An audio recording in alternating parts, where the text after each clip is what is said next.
영원히 사는 것을 믿사옵나이다. 아멘. 우물가의 여인처럼 난 구했네.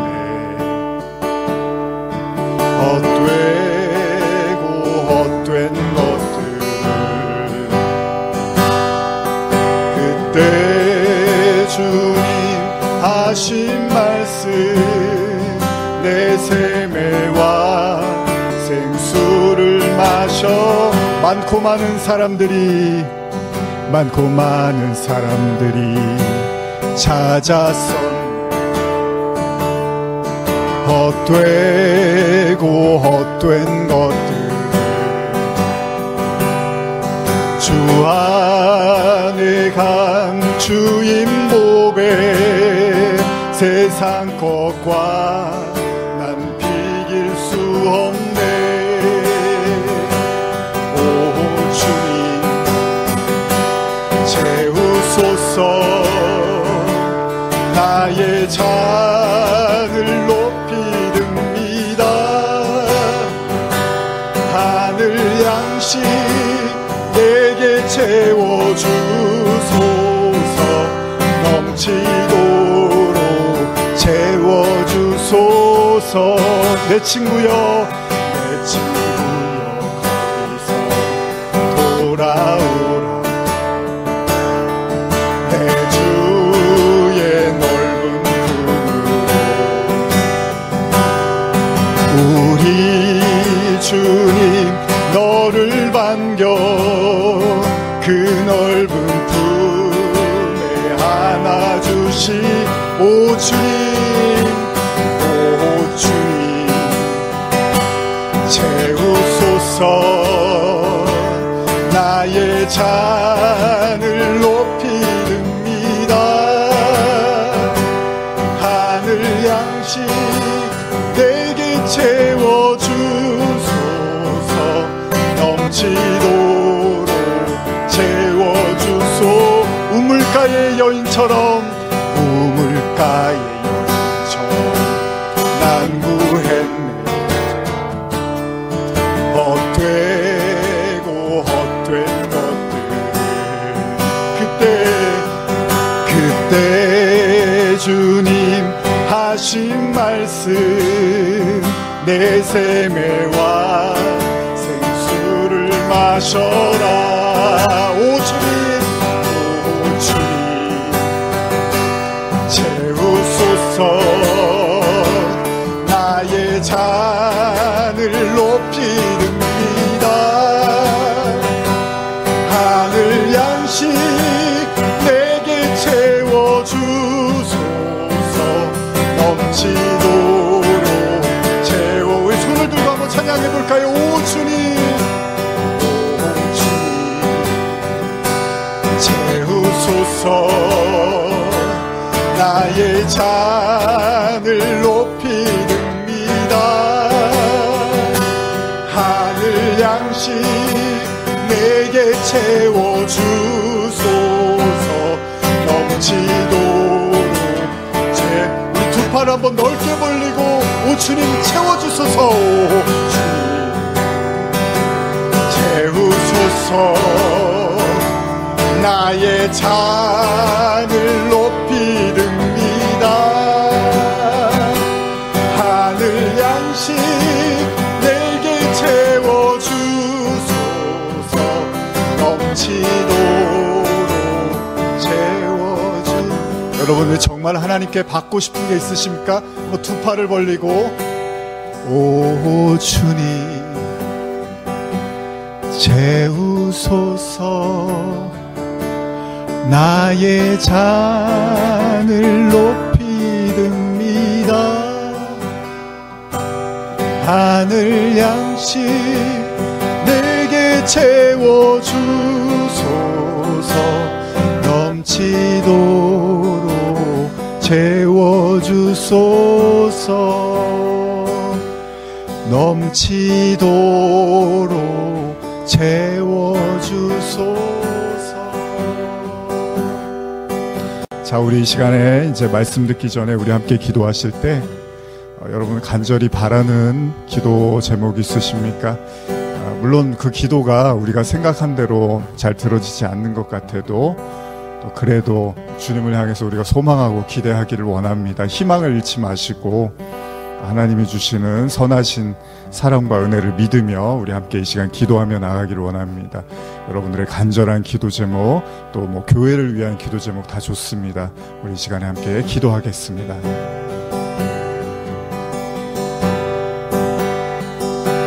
채우소서 나의 잔을 높이 듭니다. 하늘 양식 내게 채워주소서. 넘치도록 채워주소서. 오 주님 채우소서. 나의 잔을 높이 듭니다. 하늘 양식 내게 채워주소서. 넘치도록 채워주소서.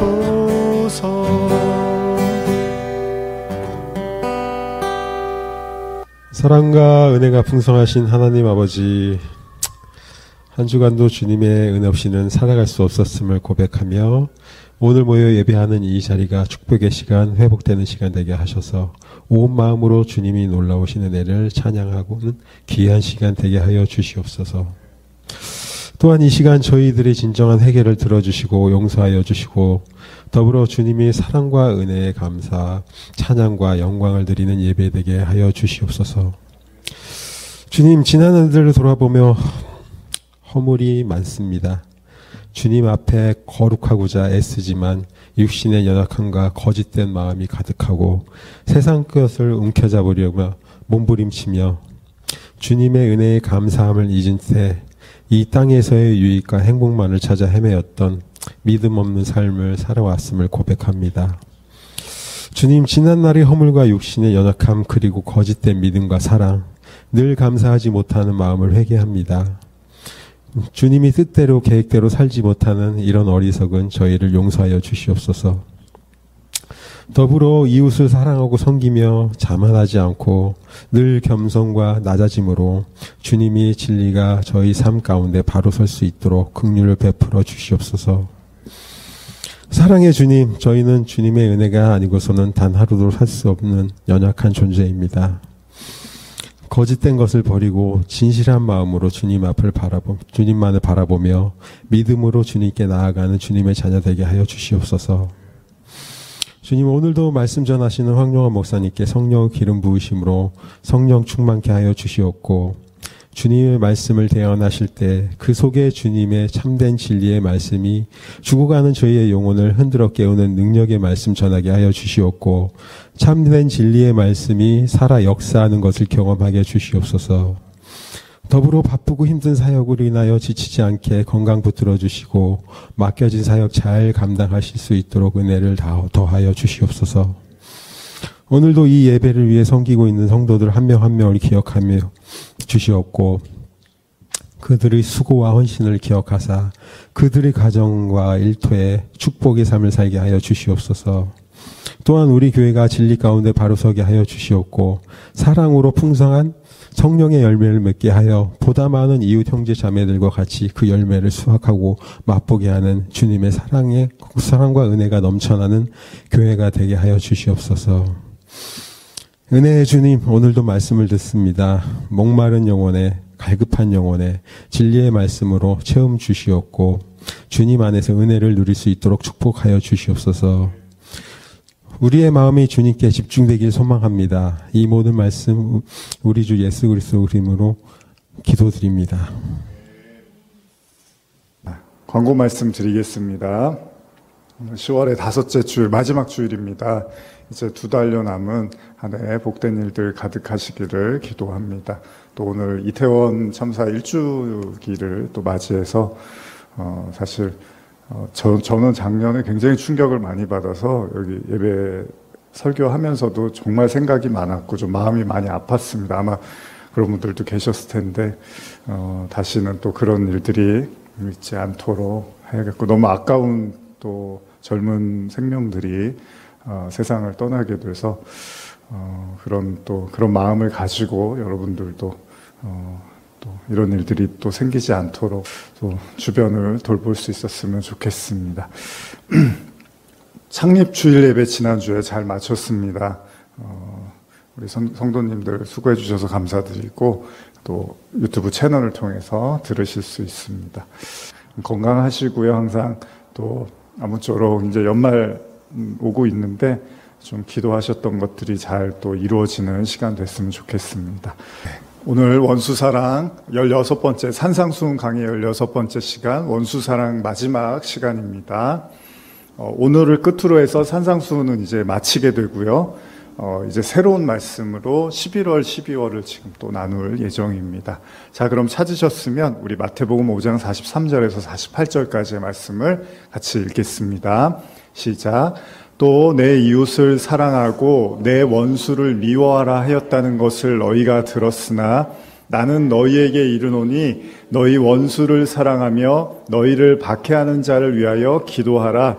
이같이 한즉 하늘에 계신 너희 아버지의 아들이 되리니 이는 하나님이 그 해를 악인과 선인에게 비추시며 비를 의로운 자와 불의한 자에게 내려주심이라. 너희가 너희를 사랑하는 자를 사랑하면 무슨 상이 있으리요? 세리도 이같이 아니하느냐? 또 너희가 너희 형제에게만 무난하면 남보다 더하는 것이 무엇이냐? 이방인들도 이같이 아니하느냐? 그러므로 하늘에 계신 너희 아버지의 온전하심과 같이 너희도 온전하리라. 네. 이제 산상수훈의 마지막 시간이고요. 또 원수사랑의 마지막 시간이기도 합니다. 결코 여러분들이 처음 들으신 말씀은 아닙니다. 근데 오늘 들으시면서 한번 또 생각하시게 될 거예요. 아, 이게 이런 의미였구나라고 생각을 하실 텐데, 이제 이 원수사랑의 마지막 내용이니까 오늘은 조금 더 집중해서 들어주시면 또 은혜가 되지 않을까 싶습니다. 그리고 좀 어렵기도 합니다. 이 말씀 쉬우면서도. 그래서 한번 잘 들어보시고, 이 원수사랑이 굉장히 성경에선 중요한 메시지니까요. 한번 여러분들에게 큰 은혜가 있기를 바랍니다. 우리 지난 시간에 로마서 9장 이야기를 좀 하면서 하나님이 모세도 세우셨지만 바로왕도 세우셨다라는 말씀을 여러분과 나눴습니다. 하나님이 바로를 세우신 이 의미는 바로를 통해서 하나님의 이름을 널리 전파하기 위한 목적이었다라고 말씀을 드렸었죠. 그러니까 하나님은 좋은 사람만 세우는 게 아니라 우리가 봤을 때 악한 사람도 하나님께서 세우셨다라는 표현을 로마서에서 쓰고 있었다는 겁니다. 그러니까 이게 우리가 좀 납득하기가 어려운 부분이고, 사실 이런 것들을 이해하는 것이 신앙생활에서 좀 어려움이 있습니다. 그런 관점에서 본다면 바로는 단순하게 하나님의 적이고 원수라고만 생각할 수는 없죠. 지난주에도 제가 말씀드렸지만 원수는 뭐죠? 나에게 뭔가 씻을 수 없는 아픔과 상처를 줘서 그에 대한 적개심을 품게 되고 또 미움과 증오의 상태를 가지고 있으면 원수라고 합니다, 우리가. 그런데 하나님이 바로를 바라보면서 그런 마음을 품고 계셨을까? 물론 하나님이 바로를 보시면서 말을 듣지 않아서 그 바로에 대해서 하나님께서 어떤 우리가 생각하는 안 좋은 마음이 있을 수도 있다고 생각을 할지도 모르겠지만, 성경은 바울이 바로도 세웠다 이렇게 표현을 하고 있어요. 그리고 지난주에도 말씀드렸지만 하나님이 욥기를 봐도 욥이 고통을 받는데 그 고통을 받게 했던 사단이 개입을 하는 것에 있어서 하나님이 허락을 하셨다라는 이야기도 나눴습니다. 그러니까 뭐 바로도 그렇고 사단도 그렇고 하나님하고 싸우는 존재가 아니라 하나님의 허용하는 범위 안에서 움직이고 있었다는 겁니다. 자, 그렇기 때문에 원수사랑이라는 걸 보면요, 단순하게 우리 내면에서 여러분과 제 마음속에 누군가에 대해서 정말 강한 그 미움, 증오 이런 것들을 어떻게든 이제 내가 용서해 보려고 시도를 하는 정도로 이해한다면 이게 성공하는 것 같지만 결국은 실패하는 우리 자신을 보게 될 거라는 거예요. 여러분, 이거는 성공할 수가 없습니다. 모르겠어요. 다른 어떤 사람들, 그러니까 기독교 외에 다른 분들은 어떻게 말하는지 모르지만 이 원수 사랑의 개념은 성경에만, 그러니까 예수 그리스도를 통해서만 가능하다고 우리는 그렇게 믿는 거예요. 그러니까 원수를 그냥 이렇게 미워하지 않을 수는 있겠죠. 근데 원수를 사랑하는 것까지는 다른 얘기일 수 있다는 거예요. 나한테 잘못한 사람을 내가 용서해 줄 수는 있는데 사랑하는 거는 다른 문제라는 거죠. 그거는 진리, 복음 외에는 불가능하다고 성경은 말하고 있다는 거예요. 다시 말하면 산상수훈에서 살인하지 마, 간음하지 마라는 그 계명에 대해서 예수님이 속으로도 미워하지 말고 속으로도 간음하지 말라고 했잖아요. 그러니까 결코 인간이 이 마음의 문제를 쉽게 지킬 수 없는 것처럼 원수 사랑 역시도 단순한 겉모양이 아니라 인간의 이 마음의 문제로 생각을 하면 한두 번은 그렇게 어떻게 하는 것처럼 보일 수 있지만 그것이 계속 평생을 지속된다라는 것은 불가할 수 있다는 겁니다. 그걸 만약에 노력을 해서 되는 문제면 예수라든지 하나님이 필요가 없는 거예요. 그런 사랑을 인간이 실현 가능한 존재가 돼버리면 하나님의 사랑이라는 건 더 이상 의미가 없어져 버린다는 거죠. 왜냐하면 하나님이 성경은 사랑이라고 말을 하고 있단 말이에요. 그러니까 사랑이라는 건 하나님으로부터만 가능하다라고 이야기를 하고 있기 때문에 원수를 사랑한다라는 건 하나님과 관계가 없이 할 수 있는 일은 아니라는 겁니다. 이게 성경의 증언이라는 거예요. 자, 그래서 로마서 13장 9절에서 10절 보면 제가 읽어드릴게요. 간음하지 말라, 살인하지 말라, 도둑질하지 말라, 탐내지 말라 한 것과 그 외에 다른 계명이 있을지라도 내 이웃을 내 자신과 같이 사랑하라 하신 말씀, 그 말씀 가운데 다 들었느니라. 사랑은 이웃에게 악을 행하지 아니하나니 그러므로 사랑은 율법의 완성이니라. 우리가 십계명 할 때 나눴죠. 이 모든 율법이 존재하는데 그 율법은 결국은 이웃을 사랑하라는 얘기라는 겁니다. 그 안에 다 들어있다는 거예요. 그리고 사랑은 또 다른 말로 이웃에게 악을 행하지 않는 것. 그래서 사랑을 율법의 완성이라 그랬죠. 그래서 제가 지난 수요일에 요한복음 8장에 간음하던 여인을 이야기를 나누면서 예수님이 율법으로는 돌로 쳐서 죽여야 되는데 예수님이 그 여인을 계속 살려주시는 거예요. 보호해 주시는 거예요. 왜요? 원래 율법대로는 죽어야 되는데 사랑으로 이제 그 여인을 이렇게 보호해 주시는 거죠. 그러면 율법을 깨트리는 거란 말이에요. 그러나 사랑이 더 위에 있는 가치이기 때문에 그 율법이 그 앞에서는 무력화되는 거죠. 그러니까 사랑이 굉장히 중요하다는 겁니다. 성경은. 그래서 바울도 이걸 깨달은 거예요. 그래서 바울도 십계명의 모든 가르침은 결국은 사랑이었구나라는 걸 하나로 알게 된 거예요. 그러니까 여러분 성경에 있는 수많은 계명이 있잖아요. 그 계명을 하나씩 지금도 율법을 지키려고 하는 사람들, 유대인들은 그걸 하나씩 다 지키려고 해요. 그런데 그거를 하나로 보게 되는 거예요. 나중에 진짜 하나님의 은혜와 진리를 깨닫게 되면 이게 다 사랑이었구나. 그러니까 성경은 결국은 하나님을 사랑하고 이웃을 사랑하라는 걸로 결국은 마무리가 되고 있다는 거예요. 이걸 하나로 갖고 있는 거죠. 그래서 예수님이 뭐라 그럽니까? 또 이웃을 사랑하고 원수를 미워하라는 것을 너희가 들었으나 나는 너희에게 이르노니 너희 원수를 사랑하며 너희를 박해하는 자를 위하여 기도해라. 이렇게 이야기를 하는 거예요. 그러니까 강대강이 아닙니다. 성경은 저쪽에서 세게 나오면 나도 세게 나가는 거 이게 아닙니다. 성경의 가르침은. 오히려 박해하는 자를 위해서 기도하고 사랑하라고 하는 게 예수의 가르침이에요. 신약은 그런 얘기밖에 없어요. 구약에서는 많은 전쟁이 있었습니다, 사실. 그러나 신약에서는 그런 얘기가 없습니다. 예수님이 등장하신 이후에는 사랑하라고 해요. 원수도 사랑하라고 그러고 박해하는 자를 위해서 핍박하는 자를 위해서 오히려 기도하라는 게 이게 신약의 가르침입니다. 강대강이 아니에요. 저쪽에서 세게 나오면 나도 세게 나가는 게 아닙니다. 성경의 가르침은. 그리고 예수님은 마태복음 5장 48절에서 그러므로 하늘에 계신 너희 아버지의 온전하심과 같이 너희도 온전하라. 이 온전으로 말씀을 마무리하시는 거예요. 마태복음 5장을. 그러니까 온전한 게 바로 이 사랑이라는 거예요. 이 사랑을 깨달은 자가 온전한 자고 그들이 바로 하나님의 아들이라는 겁니다. 예수님이 바로 그런 분이었다는 거예요. 율법의 완성을 이룬 분, 그게 사랑이라는 거예요. 사랑. 사실 이 엄청난 얘기인데 우리가 감히 어떻게 하나님으로부터 온전하다는 말을 들을 수가 있습니까? 그럼에도 불구하고 원수 사랑이야말로 하나님의 참뜻이라는 거예요. 모든 성경의 가르침은 이 원수 사랑으로 나중에 다 결론이 난다라는 겁니다. 그러기에 우리는 지난 산상수훈을 나누면서 제가 계속해서 원수 사랑을 밑에 깔고서 설교를 하고 묵상을 하고 여러분과 나눴던 겁니다. 그리고 이제 오늘은 이 원수 사랑에 대한 결론을 여러분과 나누고 있는데, 자, 근데 예수님이 이런 말씀을 하세요. 마태복음 5장 46절, 47절 보시면 한 번 더 읽어볼까요? 마태복음 5장 46절, 47절입니다. 시작. 너희가 너희를 사랑하는 자를 사랑하면 무슨 상이 있으리요? 세리도 이같이 아니하느냐? 또 너희가 너희 형제에게만 무난하면 남보다 더하는 것이 무엇이냐? 이방인들도 이같이 아니하느냐? 제가 현대어로 읽어드릴게요. 만일 너희가 너희를 사랑하는 사람만 사랑한다면 그것이 무슨 미덕이 되겠느냐? 세리들도 그 정도는 하지 않느냐? 만일 너희가 너희 이웃들과만 가까이 지낸다면 다른 사람과 다른 점이 무엇이겠느냐? 이방인들도 그렇게는 하고 있다. 이건 초등학생 어린이가 들어도 어렵지 않은 얘기입니다. 자기를 사랑하는 사람을 사랑하는 건 어렵지 않습니다. 나하고 가까이 지내는 사람, 그런 사람과 지내는 건 어렵지 않습니다. 문제는 내가 싫어하는 사람, 또 나를 싫어하는 사람, 이런 사람과는 달라진다는 겁니다. 근데 주님이 이제 그들을 사랑하라고 하시는 거잖아요.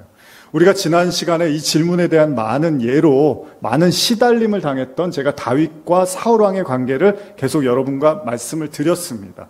다윗은 사울왕의 그 질투, 하나님으로부터 기름 부음 받았지만 나중에 버림받은 그 사울왕이 다윗을 하나님이 사랑한다는 사실을 알고 굉장히 미워했습니다.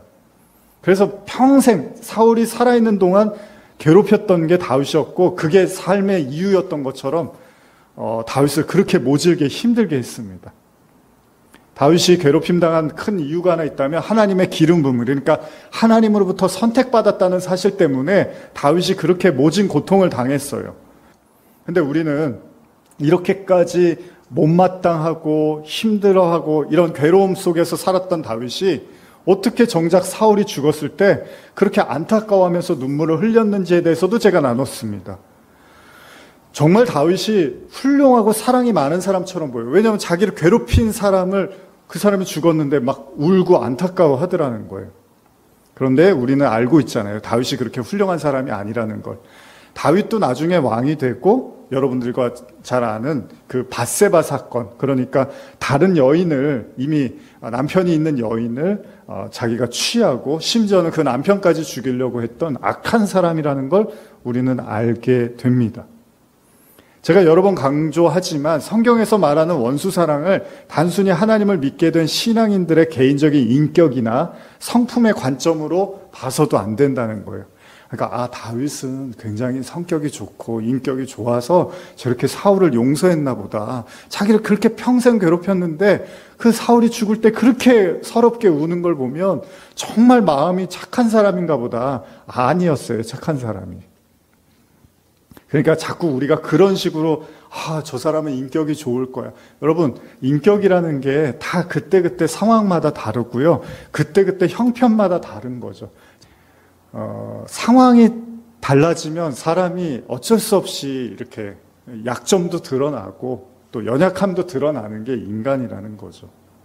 다윗도 사울을 용서하는 걸 보면 그럴듯한 사람 같지만 또 한편으로는 밧세바 사건을 보면 이렇게 잔인한 사람이 없는 거예요. 그러니까 저나 여러분이 속지 말아야 되는 건 사람을 보는 게 아닙니다, 신앙은.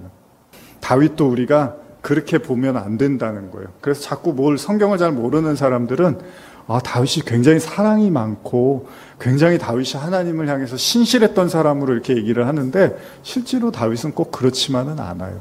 그게 다윗이 사울을 용서할 수 있었던 힘이 됐던 거는 아니라는 겁니다. 그렇다고 해서 사울의 아들 요나단이 이제 다윗과 매우 친했거든요.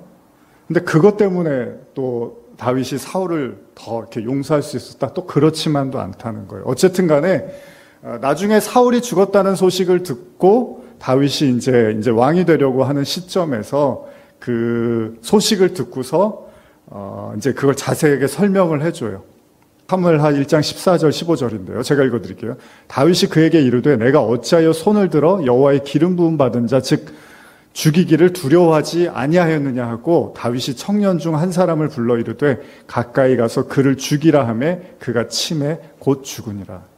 이미 들으셨지만 놀랍게도요, 다윗이 사울을 죽인 그 청년, 근데 그 청년이 그냥 죽인 게 아니라 이미 다 전장에서 죽어가는 사울의 요청을 들어주려고 했던 청년을 죽입니다. 이 부분도 쉽게 납득이 가지 않잖아요.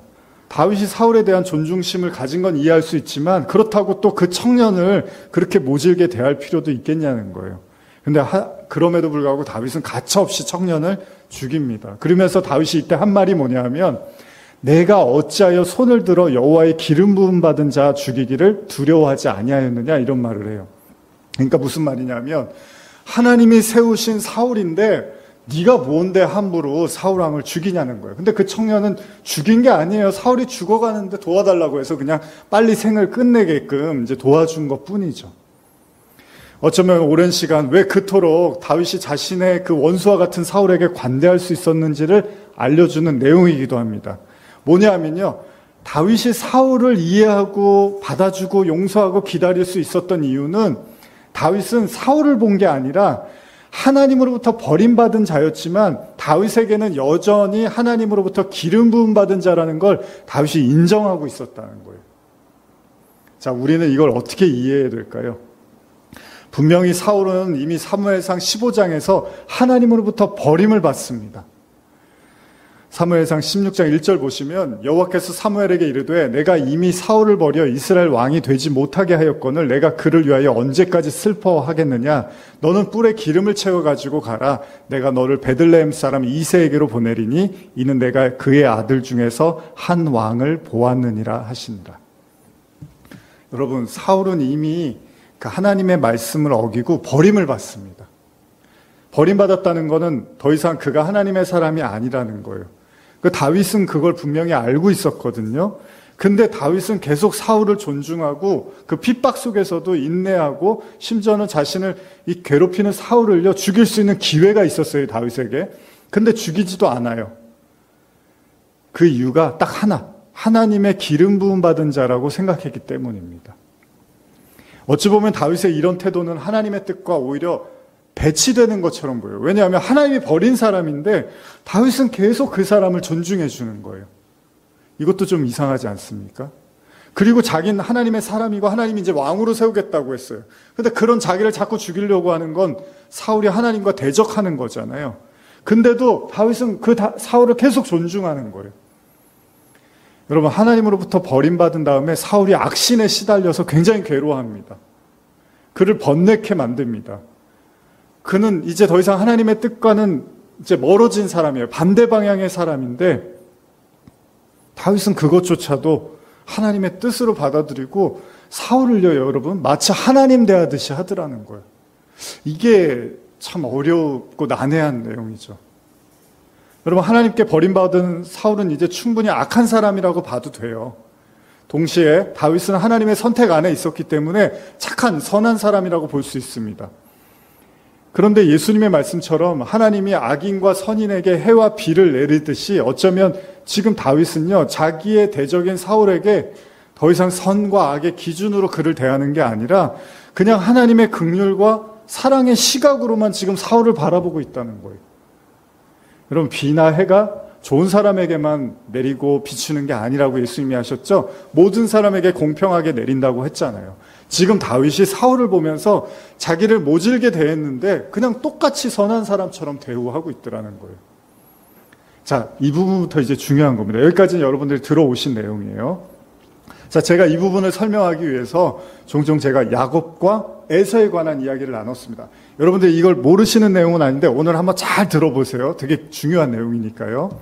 자, 이 야곱과 에서의 이야기가 하나님의 선택과 관련된 굉장히 중요한 이야기를 갖고 있죠. 그래서 로마서 9장을 보면 한번 혹시 찾아보실까요? 로마서 9장 10절에서 11절입니다. 예, 혹시 찾으셨으면 같이 읽겠습니다. 그뿐 아니라 또한 리브가가 우리 조상 이삭 한 사람으로 말미암아 임신하였는데 그 자식들이 아직 나지도 아니하고 무슨 선이나 악을 행하지 아니한 때에 택하심을 따라 되는 하나님의 뜻이 행위로 말미암지 않고 오직 부르시는 이로 말미암아 서게 하려 하샤. 자, 성경에서 하나님이 이제 야곱을 택했다는 표현이 있어요. 성경 구원에는 두 가지 관점이 있습니다. 하나님이 택하셨다. 그래서 예정설이라고 말을 하죠. 또 다른 관점에서는 인간의 자유의지를 통해서 우리가 이제 하나님을 믿고 거부할 수 있다. 이렇게도 볼 수 있는 그런 이제 구원에 관한 관점이 있는데 오늘 본문은 하나님이 야곱을 택하셨다라고 해요. 그러니까 야곱이 그의 형 에서와 이제 비교를 하고 있는데 성경이 뭐라고 하냐면 그 자식들이 아직 나지도 아니하고 무슨 선이나 악을 행하지 아니할 때라고 표현을 해요. 그러니까 무슨 얘기냐면 하나님이 야곱을 택하시고 에서는 이제 택하지 않은 사람처럼 나옵니다. 그러나 형제였습니다. 그런데 하나님이 야곱을 택하셨는데 그 야곱을 택한 이유는 에서보다 조금 더 훌륭해서 택한 게 아니라 야곱이나 에서가 어떤 일도 하지 않을 때, 그들이 아무런 행동도 하지 않은, 태어나지도 않았잖아요. 그런데 하나님이 야곱을 택했다는 거예요. 참고로 에서는 어떤 사람이냐면 이제 야곱이 동생이고 에서가 형이었단 말이에요. 그런데 이 에서가 이제 형이니까 당시 이스라엘은 장자의 그 권한이 있었어요. 축복의 권한이 있었는데 야곱은 이 축복의 권한을 너무 사랑해서 이 축복을 받고 싶어 했는데 에서는 그걸 가볍게 여겼어요. 장자의 신분을. 그래서 배가 너무 어느 날 사냥을 하고 돌아오는데 배가 너무 고픈 날, 배가 너무 고프니까 그 팥죽 한 그릇에 자기의 장자의 신분을 팔아버립니다. 동생 야곱에게. 그러니까 말을 주고받으면서 내가 배가 너무 고프니까 장자의 명분을 너에게 줄 테니까 팥죽 한 그릇만 달라 그러고 팔아버려요. 에서가 이런 사람이었습니다. 그럼에도 불구하고 성경은요, 실제로 야곱이 에서보다 더 착하거나 의롭거나 해서 하나님이 그를 택한 게 아니라는 거예요. 물론 장자의 권한에 무관심한 에서도 큰 문제지만 그렇다고 해서 형의 마음을 알고요, 그 기회를 노려서 동생인데 형의 장자의 권한을 뺏기 위해서 팥죽을 내밀면서 형 그럼 장자권을 나한테 줘 라고 말한 야곱도 결코 선하다고 볼 수는 없습니다. 결국 장자권을 훔치듯 눈이 보이지 않는 그 아버지 또 이삭을 속여서요, 야곱이 아버지가 이제 장자한테 축복을, 돌아가시기 전에 축복을 줘야 되는데 야곱이 또 형의 모습을 하고 형이 입는 옷을 입고 아버지가 눈이 잘 안 보이니까 거기 와서 형처럼 하고서 또 축복을 받아버렸어요. 그리고 나서 형이 이 사실을 알게 되고 대노를 하니까 이제 도망을 쳐서 외삼촌 집으로 도망을 치는 게 야곱의 인생이었습니다. 거기서 이제 수년 동안 또 고생을 하게 돼요. 여러분, 야곱의 이름이 발목을 붙잡는 자라는 뜻이 있거든요. 그러니까 어떤 의미에서 에서도 문제지만 이 야곱, 자꾸 그 장자의 권한을 자기가 어떻게든 취하려고 하는 이 야곱도 어떤 의미에서는 사기를 치는 인생이라는 거예요. 자꾸 형을 속이고 아버지를 속이고 사기를 치려고 하는 거죠. 그러니까 가만히 우리가 보면, 이 내용을 보면 야곱은 선하고 에서는 악해서 하나님이 야곱을 택했다고 볼 수가 전혀 없습니다. 야곱이나 에서나 그냥 어떻게 보면 똑같아 보여요. 하나님께서 야곱을 택하신 이유가 절대 야곱이 더 선해서 택했다는 게 아니라는 겁니다. 아브라함 이야기에서요, 아들을 주시겠다고 하잖아요, 아브라함에게. 근데 아브라함이 이걸 믿지를 못해요. 그쵸? 기다리다 안 되니까 나중에는 자기 아내하고 상의한 끝에 여종하고 그럼 동침해서 아들을 낳아라라고 얘기를 하잖아요. 그래서 여종 하갈과 이스마엘이라는 아들을 낳잖아요. 자, 그러면 이스마엘하고 사라의 여종 하갈과 그 아들 이스마엘은 나쁜 사람입니까? 아니잖아요. 아브라함이 실수한 거잖아요. 아브라함이 이스마엘하고 하갈을 손가락질할 아무 자격이 없어요. 자기가 실수한 거니까. 그래서요, 실제로 아브라함은 하갈과 동침 이후 이스마엘을 낳고 이 자기 본처 사라 사이에서 굉장히 큰 갈등과 어려움을 겪게 됩니다. 근데 원인 제공은 누가 했어요? 아브라함하고 사라가 협의해서 한 일이에요, 이거는. 하나님도 이를 잘 아시고요. 아브라함의 집에서 쫓겨난 하갈이요, 나중에 이제 하갈을 나가라고 합니다. 그래서 하갈하고 이스마엘이 집에서 쫓겨나서 광야에서 처절하게 우웁니다. 자기네들이 잘못한 게 없어요. 그냥 주인이 시키는 대로 해서 아들 낳은 건데 쫓겨나는 신세가 돼요. 근데 하나님이 어떻게 하죠? 찾아가서 축복을 하세요.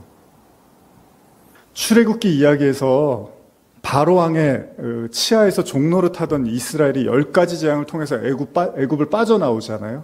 근데 그때까지만 해도 애굽왕 바로는 못됐고 이스라엘 백성은 굉장히 착해 보여요. 뭔가 바로는 가해자 같고 이스라엘 백성은 피해자 같아요. 근데 정작 애굽을 빠져나온 이스라엘 백성이 어떻죠? 하나님한테 계속 원망하고 불평하고 하나님을 계속 욕합니다. 나중에 보니까 이스라엘 백성도 형편없어요. 무슨 이집트 바로 왕만 나쁜 게 아니라 이스라엘 백성도 만만치가 않아요. 아까도 하갈과 이스마엘을 하나님이 가서 축복해 주잖아요. 무슨 얘기예요? 아브라함이나 다를 바가 없다는 거예요. 근데 그냥 우리는 선민이다, 우리는 거룩하다, 우리는 하나님이 택했다, 이러고들 있는 거예요. 이 이스라엘 백성의 믿음 없음을 보다가 참지 못한 지도자 모세가요, 그들을 광야를 데리고 가면서 이제 가나안을 가기 위해서 이스라엘 백성을 끌고 가잖아요. 근데 이스라엘 백성이 하도 말을 안 들으니까 모세가 화가 나요. 아니 어떻게 이렇게 믿음이 없을까 하면서 모세가 화가 나서 하루는 화를 확 냅니다. 그 반석을 이렇게 지팡이로 치는 이제 장면이 나오잖아요. 하나님이 이제 물이 없어서 물이 달라고 하면서 이제 이스라엘 백성이 하도 원망을 하니까 모세가 화가 나서 반석을 지팡이로 팍 쳤어요. 근데 그것 때문에 하나님이 뭐라고 하십니까? 모세한테 말씀하세요. 뭐라고 하냐면 제가 읽어드릴게요. 민수기 20장 12절. 여호와께서, 이게 잘 들어보세요. 여호와께서 모세와 아론에게 이르시되 너희가 나를 믿지 아니하고 이스라엘 자손의 목전에서 내 거룩함을 나타내지 아니한 고로 너희는 이 회중을 내가 그들에게 준 땅으로 인도하여 드리지 못하리라 하신다. 또 모세가 이스라엘 백성들이 너무 믿음이 없고 하나님한테 함부로 대하니까 모세가 화를 내니까 또 하나님이 그래? 너도 똑같아. 하나님이 모세한테 너도 가나안 땅에 못 들어갈 줄 알아.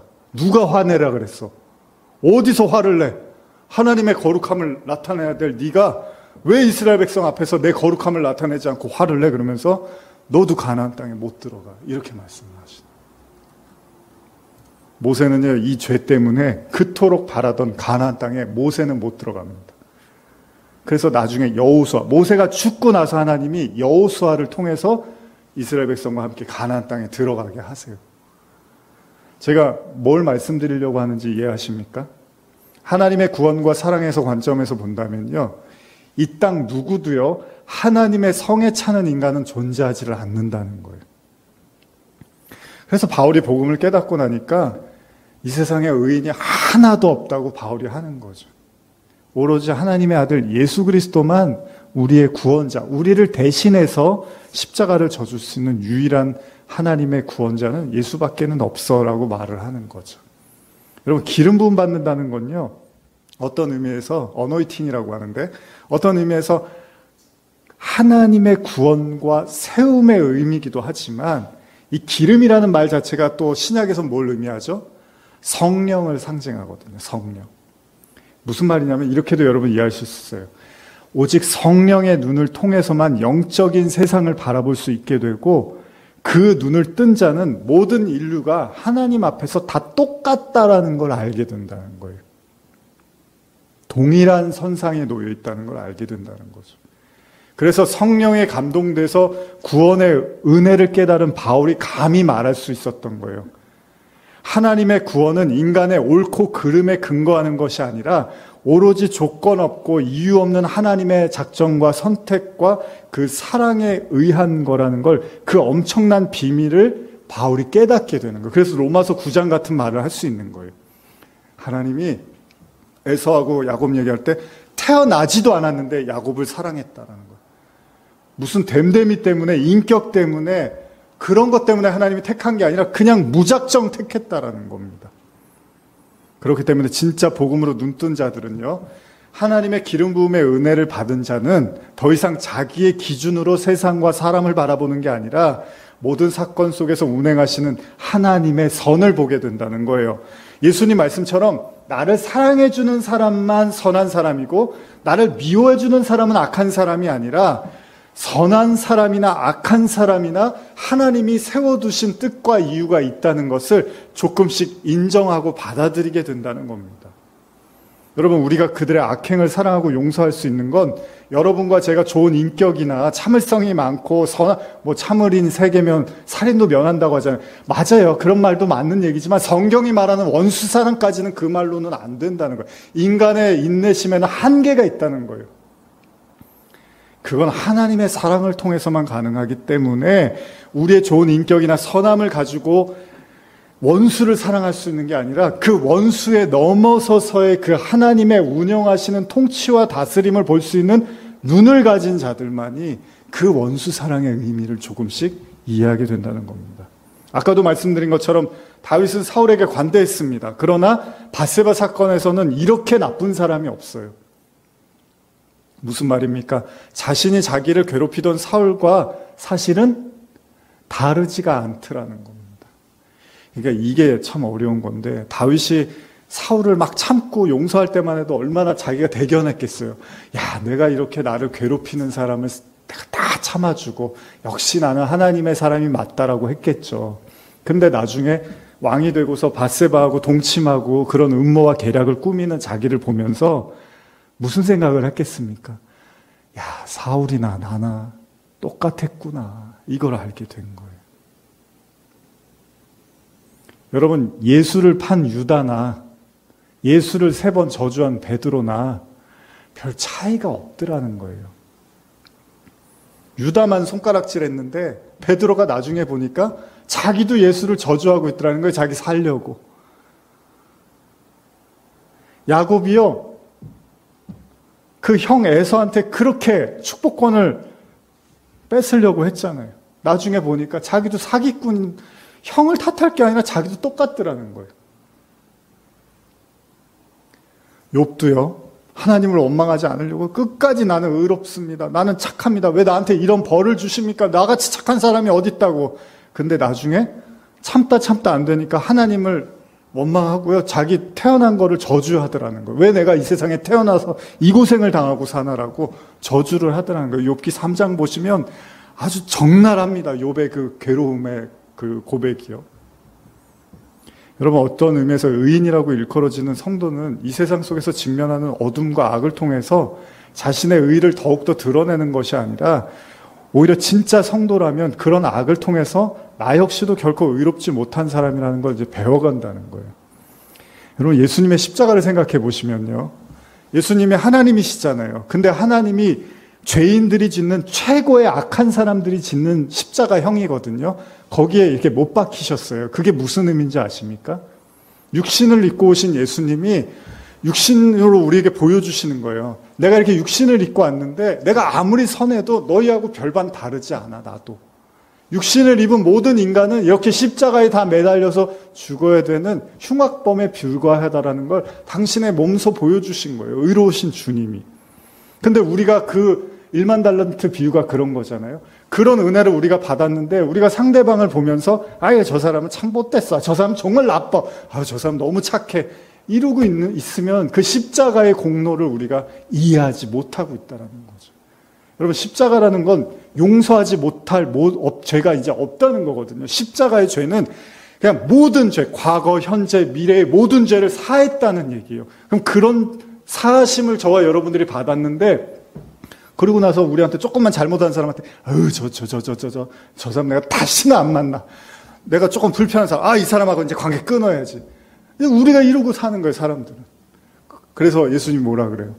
그 비유를 말씀하시면서 1만 달란트를 탕감받았는데 100데나리온 빚진 자에게 화를 내니까 너 다시 감옥에 들어가. 이렇게 얘기를 하는 거죠.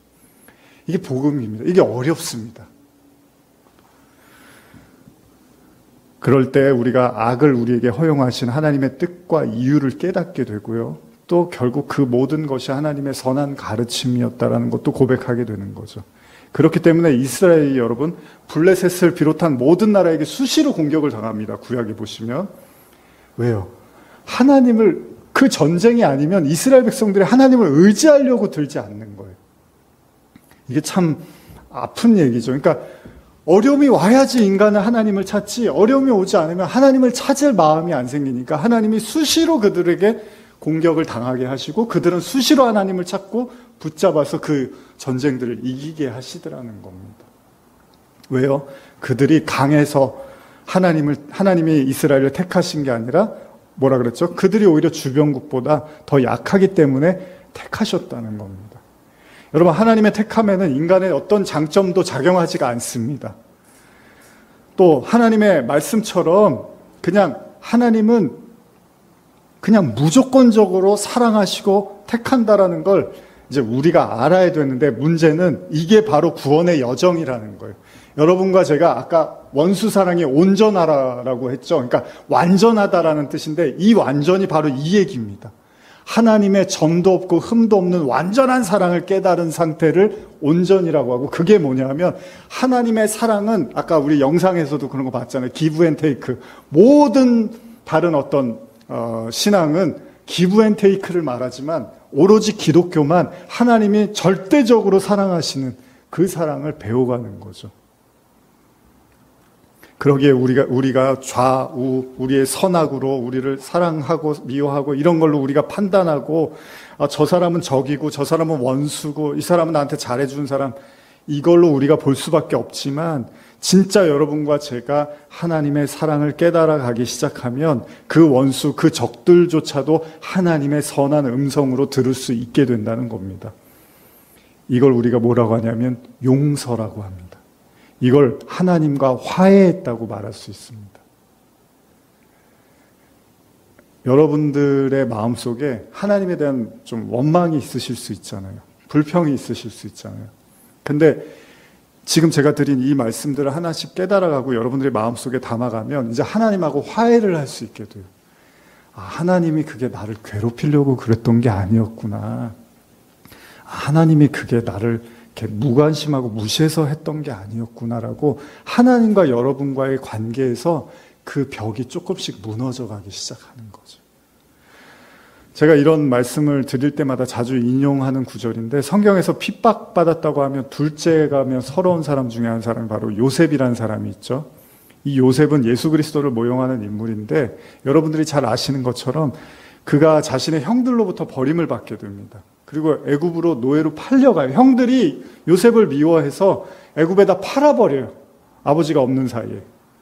거기서 그냥 온갖 고생을 당합니다. 자, 요셉의 원수는 누구겠죠? 형들이겠죠. 평생 형들을 원망했어요. 왜냐면 애굽에 팔려가서 종살이 했죠. 감옥에 들어갔죠. 아주 그냥 모진 고생을 다 했거든요. 그 형들이 아주 원수였을 거예요. 근데 나중에 이제 요셉이 그 애굽에 팔려갔는데 잘 돼서 총리가 됐단 말이에요. 그리고 형들과 재회를 해요. 그러면 평생 무슨 생각을 해야 돼요? 내가 형들만 만나면 가만히 안 놔두겠다. 내가 이 고생한 거, 내가 이 고통받은 거, 내가 형들한테 다 갚아줘야겠다. 내가 힘이 생기면 이 형들 완전히 아주 못 살게 굴어야겠다.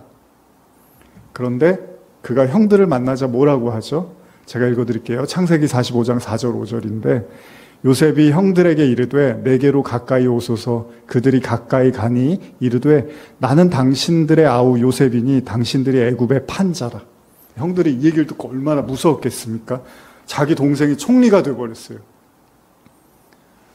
당신들이 나를 이곳에 팔았다고 해서 근심하지 마소서. 한탄하지 마소서. 하나님이 생명을 구하시려고 나를 당신들보다 먼저 보내셨나이다. 자, 이렇게 말을 해요. 하나님이 나를 여기다 보낸 거야. 형들이 그렇게 한 게 아니라 하나님이 그렇게 한 거야. 왜냐하면 형들을 구원하라고. 그게 요셉이 깨달은 거예요.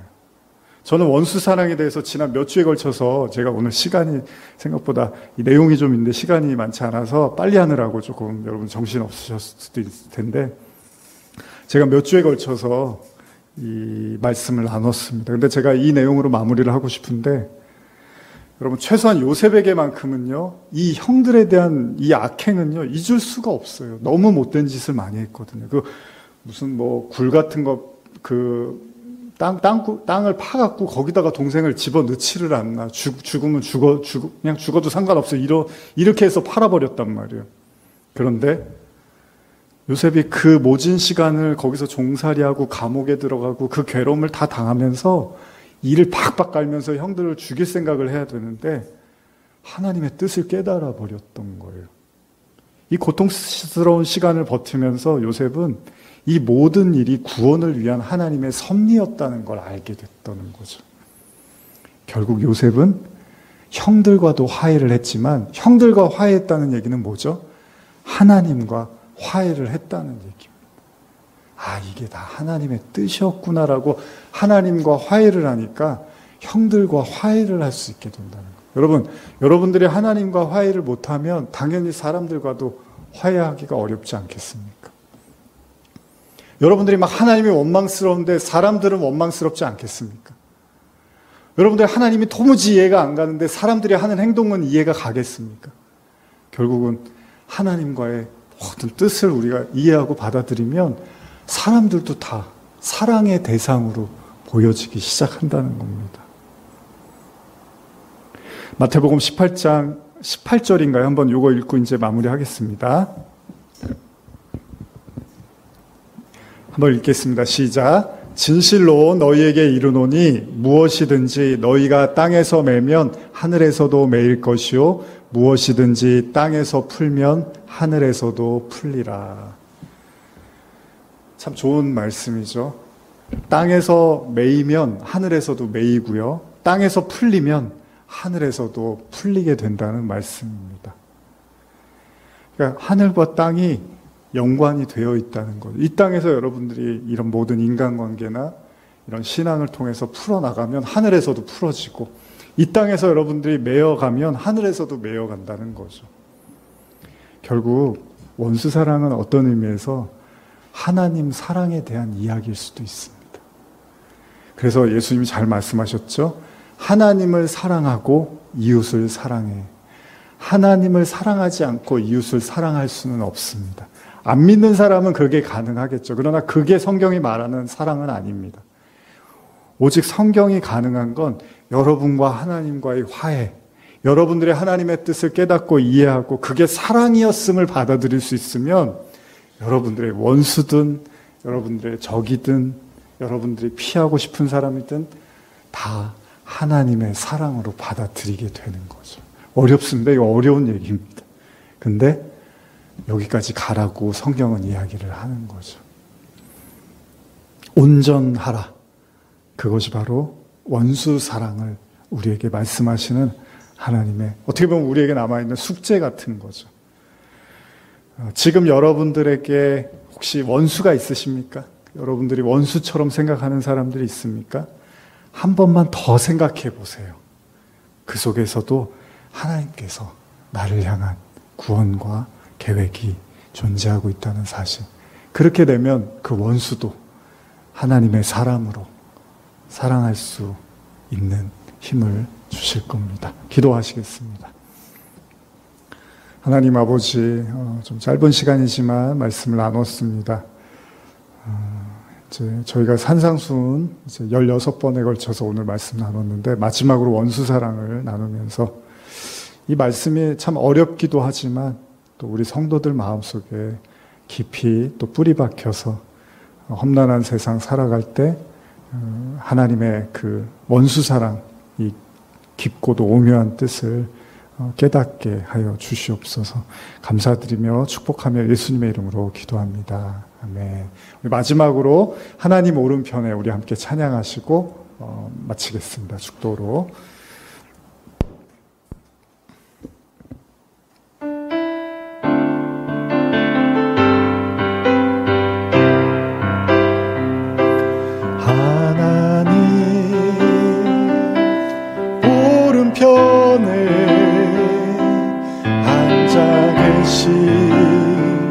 영광의 주 하나님 오른편에 앉아 계시 영광의 주 왕의 왕 주의 주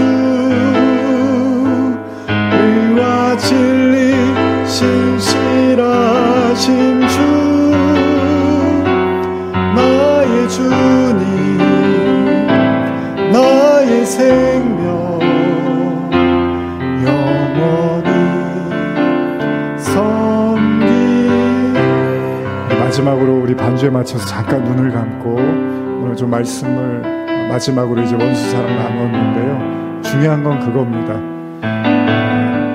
이 세상에 사람 위에 사람 없고 사람 아래에 사람 없다는 겁니다. 하나님 앞엔 다 똑같다는 거죠.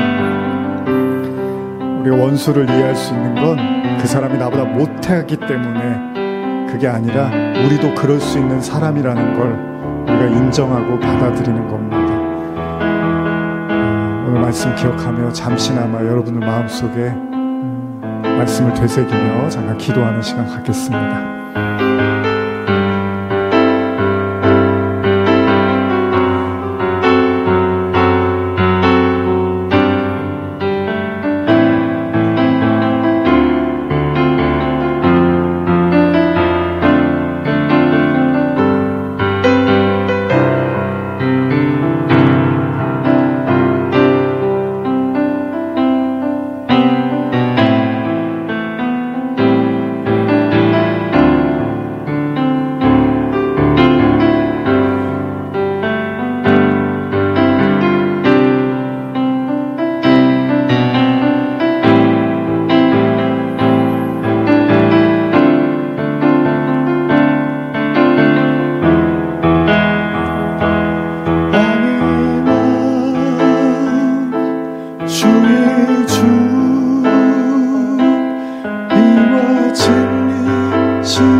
하나님 감사합니다. 산상수훈 말씀 잘 나누고 이제 원수사랑에 대한 말씀도 나누었습니다.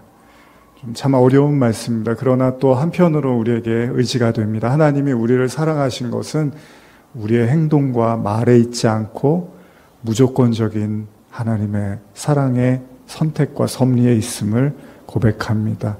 흔들리지 않게 하시고 어떤 상황에서도 하나님이 나를 버리지 않고 나와 함께 하신다는 사실을 잊지 않게 하여 주시옵소서. 지금은 우리 주 예수 그리스도의 은혜와 하나님 아버지의 사랑과 성령의 교통하심이 원수 사랑, 불가능해 보이는 말씀이지만 하나님을 의지하여 하나님의 말씀과 성령을 의지하여 그렇게 온전한 길을 걷고자 하는 이 자리에 모인 모든 성도들 머리 위에 지금부터 영원히 함께 있을지어다. 아멘.